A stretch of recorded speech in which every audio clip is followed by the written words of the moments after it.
Ibikoresho by'ingabo za SAMIDRC cyangwa ingabo za SADC bigiye gucishwa mu Rwanda i Kigali. N'urugendo ruva Rusizi, Kigali, Rusumo. Abari hepfo aho Nyabugogo mwiteguye mute kureba cyangwa kujya kureba uburyo bino bikoresho ibitwaro biremereye bigiye gucishwa mu murwa mukuru rwagati mu Rwanda. Ni intwaro izi ngabo zakoresheje zihanganye n'igisirikare cya AFC M23. Nyemera by'umwihariko ngaruke kuri iyi nkuru tunarebere hamwe ese byaje kugenda bite. Inkuru ivuga yuko ingabo zari mu butumwa bw'umuryango wa Afurika y'Amajyepfo SADC mu burasirazuba bwa Repubulika ya Demokarasi ya Kongo zatangiye gutaha zinyuze mu Rwanda. Iyi nkuru ikomeza igira iti ubutumwa bwa SADC muri RDC bwabagamo ingabo za Afurika y'Epfo, Tanzania na Malawi. Amakuru yamaze kuboneka yemeza ko zatangiye gutaha kuri wa 29 Mata 2025. Mbere yuko abasirikare bahaguruka muri iki gitondo habanje igikorwa cyo kugenzura ibyangombwa byabo ku mupaka munini wa RDC n'u Rwanda uzwi nka Arakoronish. Umubare w'abasirikare batashye muri iki cyiciro ntiwamenyekanye kuko ni igikorwa SADC yifuje ko kiba ubwiru. Hagaragaye kandi amakamyo agera kuri 7 atwaye ibikoresho byabo ndetse n'imodoka nto zirimo abahagarariye inzego zabaherekeje. Icyamenyekanye nuko uyu munsi wahariwe gucyura ibikoresho by'igisirikare bya gisirikare ndetse n'abasirikare bake babiherekeje.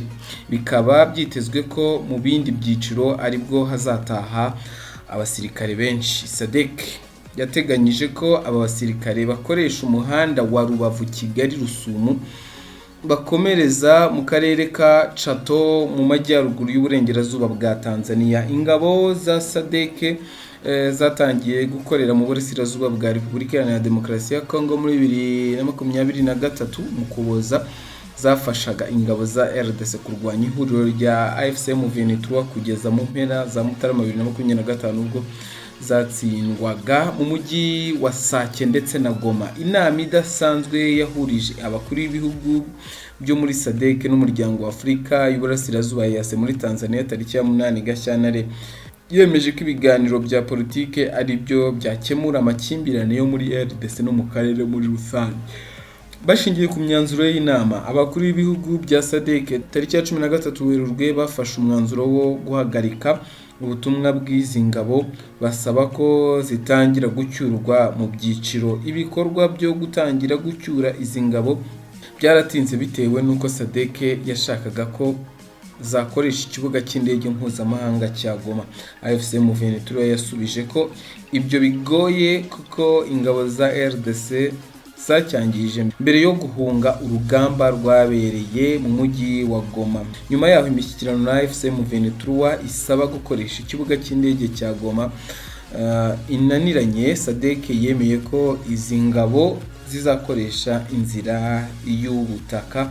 Isaba u Rwanda inzira rero. Minisitiri w'Ububanyi n'Amahanga n'Ubutwererane Ambasaderi Olivier Nduhungirehe mu cyumweru gishize yabwigiye ko u Rwanda rwemereye ingabo za SADC inzira nyuma yaho uyu muryango ubirusabiye. Ni ukuvuga ngo izi modoka muri kubona imbere yanyu, izi modoka rwose ziri gucyurwa cyangwa izi modoka ziri gutaha, nikubona ko zipfutse imbere n'inyuma ziherekejwe n'utu tumodoka twa military police, zipfutsemo ibisasu navuga ngo biremereye bikomeye. Ndikubona harimo amakamyo, imodoka za gisirikare, amakamyo asanzwe n'ibindi bintu mu byo bitwaye harimo n'ubwato, utwato dufite utuntu tumeze nk'udupine. Ntabwo byoroshye ariko igihari nuko izi ngabo za SADC zitashye mu gihe byavugwaga yuko zari zicumbikiye abawazalendo ndetse n'aba FARDC. Aba zari zicumbikiye baraza kuza gusigara he, baraza kuza kujya he. Ni mu gihe ariko izi zidatashye zose nk'ukuntu babivuze mu nkuru, bavuze yuko hagiye ibikoresho harasigara abasirikare nabo bakaza kuza gucyurwa mu kindi cyiciro. Abase baba basigaranye n'izi wazalendo cyangwa n'aba FARDC n'aba FDLR bavuga yuko bari bacumbikiye. Mu minsi yashize M23 yari yatangaje yuko igitero cyabaye mu mujyi wa Goma cyari gifitwemo ukuboko na ziriya ngabo za SADC zari ziri hariya mu mujyi wa Goma. No mu isaka ryabaye cyangwa mu makuru yandi babonye bamenye yuko ziriya ngabo zicumbikiye abawazalendo, ni ukuvuga yuko abagabaga ibitero mu mujyi wa Goma baturukaga muri kiriya kigo abasadeke barimo, ubwo n'abawazalendo baturukagamo bakajya kugaba ibitero mu mujyi wa Goma. Ni ibitero ingabo za M23 zagerageje gusubiza inyuma biza kuza guhosha. Ni nyuma yuko muri uyu mujyi bivugwa yuko harimo amabandi biba ndetse bakanica n'abantu. Bamwe bakavuga yuko ari abavuye muri gereza ya Munzenze yari ifungiyemo imfungwa zigera mu 4,000 zose zatorotse kubera iriya ntambara yari kubera muri Repubulika Iharanira Demokarasi ya Kongo. Iriya ntambara by'umwihariko wabereye mu mujyi wa Goma.